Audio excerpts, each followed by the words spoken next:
गुणानां विस्तरं वक्षे स्वभावानां तथैव च पर्यायाणां विशेषेण नत्वा वीरं जिनेश्वरम्।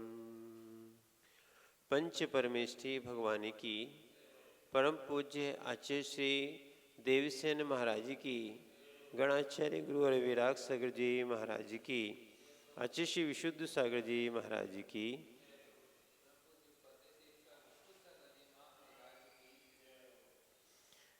आचार्य श्री देवसेन स्वामी ने पहले नए प्रमाण, नए निक्षेप का कथन किया। अब यहाँ पर दो प्रकार के नयों का विशेष कथन समझना चाहिए। जैसे कि यहाँ बताया गया है आगम नय, और एक होता है अध्यात्म नय। इनको अगर समझ लिया जाए तो अध्यात्म ग्रंथ और आगम ग्रंथों में कहीं कोई विकल्प उत्पन्न नहीं होता है। कई बार इनको नहीं समझने के कारण ही जीव क्या है, पूर्ण विषय को नहीं समझकर एकांत में विषय लगा लेते हैं। इसीलिए आचार्य महाराज यहाँ पर समझाते हुए लिखते हैं सूत्र नंबर 184 में, द्रव्यमेवार्थः द्रव्यमेवार्थः प्रयोजनमश्येति द्रव्यार्थिकः द्रव्यार्थिकः, अर्थात द्रव्य जिसका प्रयोजन है, यानी द्रव्य जिसका विषय है, वह द्रव्यार्थिक नय है। और उस द्रव्यार्थिक नय की अब व्याख्या चलेगी, क्योंकि द्रव्यार्थिक नय और पर्यार्थिक नय दो प्रकार के नय अपन ने पहले पढ़े थे।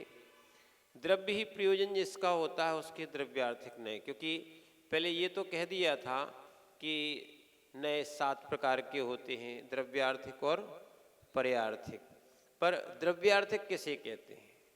क्या है? द्रव्य ही प्रयोजन जिसका होता है। यानी अब यहाँ पर नय उसको देखना जो प्रयोजन हो, या इसको ये कह सकते हैं नय को प्रयोजन भी कहा जाता है। और जब जिस पे प्रयोजन होता है वो ही बात चलती है। जैसे अभी क्लास का प्रयोजन है तो क्लास की बात होती है, कभी प्रयोजन का प्रवचन का प्रयोजन होता है तो प्रवचन की बात चलती है। तो अभी आलाप पद्धति जी का विषय चल रहा है, ठीक है, कभी अन्य ग्रंथों का चलता है, तो जो प्रयोजन होता है उसकी बात की जाती है। तो यहाँ पर भी है, द्रव्य ही जिसका प्रयोजन होता है उसे द्रव्यार्थिक नय कहा जाता है। इसका कथन अपन ने 41 नंबर सूत्र में विशेष रूप से सारे नयों को समझा था। एक एक नय का विशेष कथन वहाँ किया गया था। अब इसमें भी और भी अलग अलग यानी सूत्र आए थे, उनको अपन और समझें कि शुद्ध और अशुद्ध द्रव्यार्थिक में भी दो भेद थे। कौन कौन से? शुद्ध द्रव्यार्थिक नय और अशुद्ध द्रव्यार्थिक नय। अब उसमें ही पहले शुद्ध द्रव्यार्थिक नय किसे कहते हैं, पहले परिभाषाएं तो बता दी थी, द्रव्यार्थिक नय के भेद बता दिए थे। अब उनकी परिभाषाएं बता रहे हैं कि द्रव्यार्थिक नय कैसे कहते हैं, शुद्ध द्रव्यार्थिक नय कैसे कहते हैं, और अन्य नय की मूल परिभाषाएं क्या हैं, इनका सब यहाँ वर्णन किया जा रहा है। सूत्र नंबर है 184। आचार्य महाराज लिखते हैं, शुद्ध द्रव्यार्थ मेवार्थः शुद्ध द्रव्य मेवार्थः प्रयोजनमश्येति शुद्ध द्रव्यार्थिकः शुद्ध द्रव्य मेवार्थः प्रयोजनमश्येति शुद्ध द्रव्यार्थिकः, अर्थात शुद्ध द्रव्य जिसका प्रयोजन हो। अब ध्यान रखना, वह शुद्ध द्रव्यार्थिक नय है। नहीं तो जब शुद्ध द्रव्य नहीं कहा जाएगा और कोई ने अशुद्ध द्रव्य का कथन लगा लिया तो दिक्कत हो जाएगी।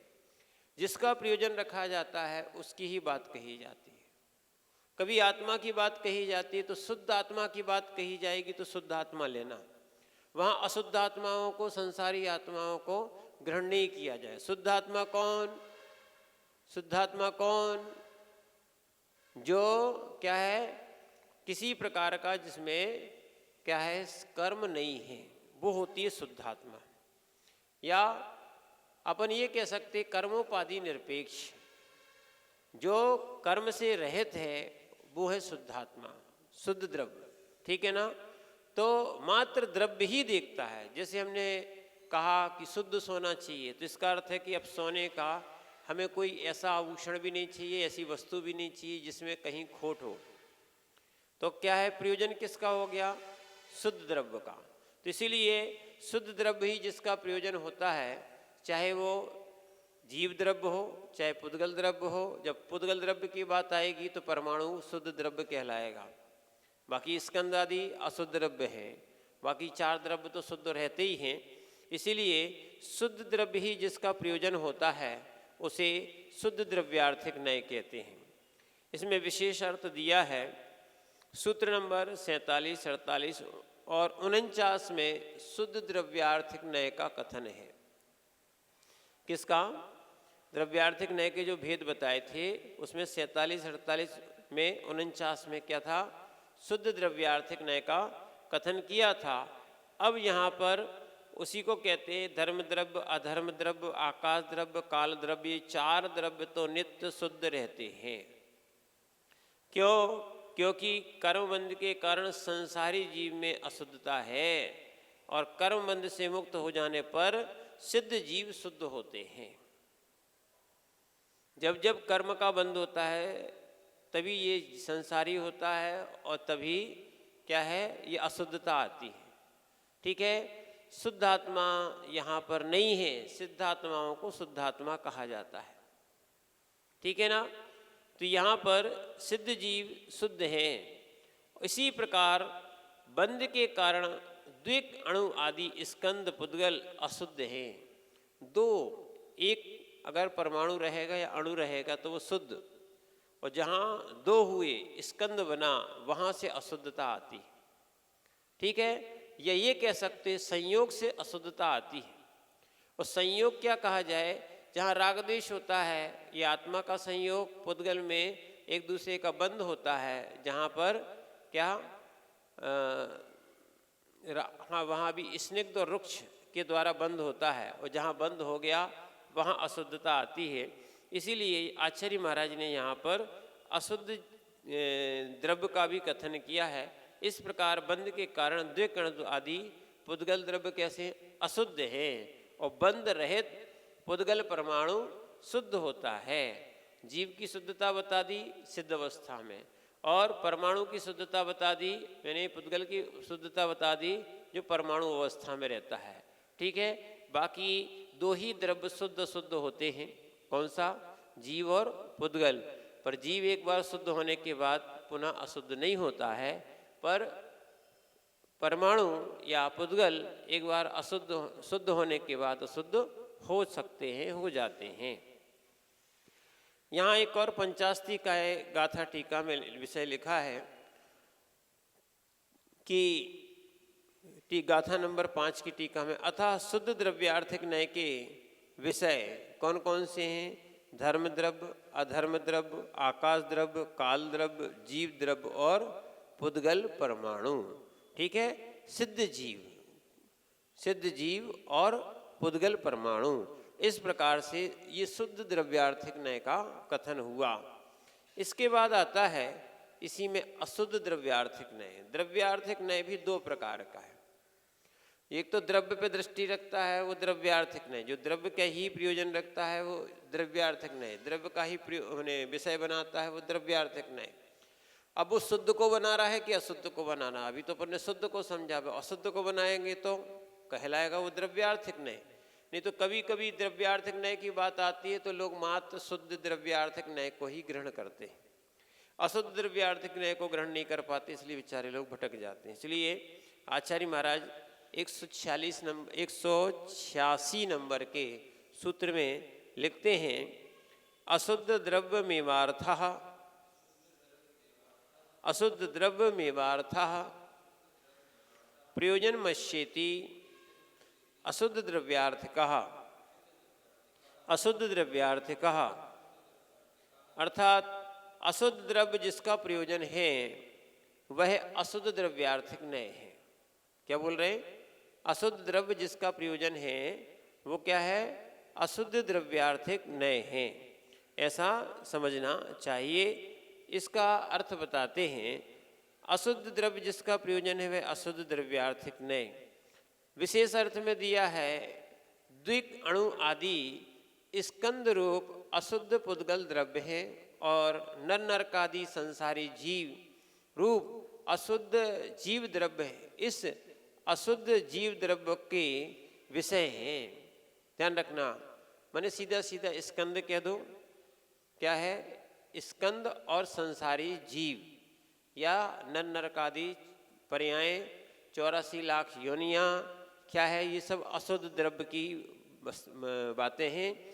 और अशुद्ध द्रव्य संसारी जीव होता है या स्कंद जीव होता है, स्कंद द्रव्य पुद्गल होता है। यानी दो ही द्रव्य शुद्ध वस्तु को प्राप्त होते, कौन? एक जीव द्रव्य और एक पुद्गल द्रव्य है। इसीलिए ये अशुद्ध द्रव्य का यहाँ कथन किया गया। जो सूत्र में 50, 51, 52 में अशुद्ध द्रव्य के भेदों का कथन पहले किया गया था। अब आगे इसी बात को आगे जो बताते हैं कि अन्वय द्रव्यार्थिक नय, मैंने पहले अपन ने जो द्रव्यार्थिक नय पढ़े थे, ये आगम के भेद चल रहे हैं। आगम नय जिनको कहा जाता है उसी के भेद चल रहे हैं। कई लोगों ने क्या है, अन्वय द्रव्यार्थिक नय को अशुद्ध में डाल दिया। क्या है? ऐसा नहीं समझना, पीछे कुछ पुस्तकों में चार्ट बने हैं, तो 3 नय शुद्ध हैं और 3 नय अशुद्ध हैं। ठीक है? अब नहीं तो कई लोग इनको शुद्ध शुद्ध में 2 विभाजित कर लिए सभी नय को। ये उनको समझना चाहिए कि वो वैसा ना करें, ना समझें। तो यहाँ बता रहे हैं कि अब अन्वय द्रव्यार्थिक नय, क्योंकि द्रव्यार्थिक नय का पूरा कथन यहाँ पर किया जाना है, इसलिए ये लिया है। क्योंकि शुद्ध, अशुद्ध, अन्वय, स्वाद्रव्यादि, परद्रव्यादि और परम भाव, ये सब द्रव्यार्थिक नय के भेद थे। कौन कौन से? शुद्ध द्रव्यार्थिक नय, अशुद्ध द्रव्यार्थिक नय, अन्वय द्रव्यार्थिक नय, स्वाद्रव्यादि और परद्रव्यादि और परम भाव ग्राहक द्रव्यार्थिक नय का जो कथन किया था, इनका यहाँ पर विशेष कथन किया जा रहा है।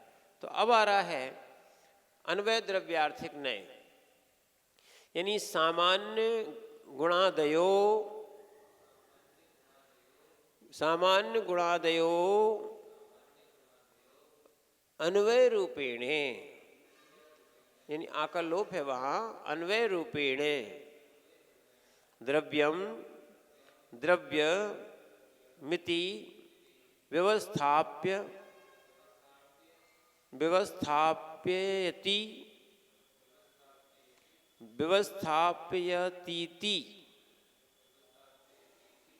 हाँ, व्यवस्थाप्यतीति अन्वय द्रव्यार्थिकः। अर्थात जो नए सामान्य गुण पर्याय स्वभाव को यह द्रव्य है, यह द्रव्य है, इस प्रकार अन्वय से द्रव्य की व्यवस्था करता है, वह अन्वय द्रव्यार्थिक रहे। यानी अन्वय की बोल रहे, सब में अन्वय अन्वय अन्वय पाया जा रहा। कैसा? स्वभाव युक्त द्रव्य भी द्रव्य है, गुण युक्त भी द्रव्य है, पर्याय युक्त भी क्या है? द्रव्य है। तीनों में अन्वय रूप से पाया जाए। ठीक है? तो ये से आप इस मान सकते हो, हम देव पर्याय में भी वही जीव थे, अभी भी जीव हैं, आगे भी जीव होंगे। या ऐसा भी लगा सकते हो, जब जब आप सोने की बहुत सारी पर्यायें देखोगे, बहुत से आभूषण देखोगे, तो सारे में क्या है? सोना है। अन्वय रूप में सब में सोना है कि नहीं है? तो ये अन्वय रूप में देखेंगे। या जैसे अपन मिट्टी देखते, मिट्टी का चाहे घट देख लो, चाहे और भी मिट्टी की मूर्ति देख लो, या खेत में पड़ी हुई मिट्टी देख लो, जब अन्वय से बात कही जाएगी, यानी मात्र मिट्टी देखने की बात कही जाएगी तो आपको क्या है, हर जगह क्या है, अन्वय रूप में दिखेगा, वो द्रव्य ही देखोगे। तो ये अन्वय रूप से देखना कहा जाता है।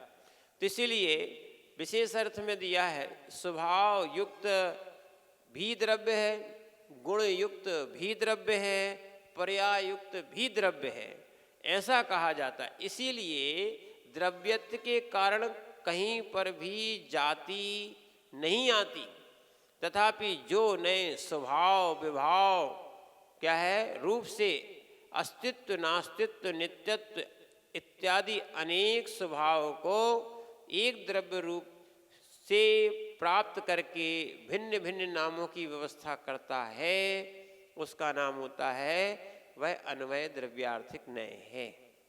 ठीक है ना। इस नय का विशेष कथन अपन ने 53 नंबर के सूत्र में पढ़ा था, वहाँ इसका अच्छा कथन किया गया है। बाकी अब स्वाद्रव्यादि आदि की व्यवस्थापन कल आगे देखेंगे, ऐसा जानना चाहिए। ओम नमः सिद्धेभ्यः।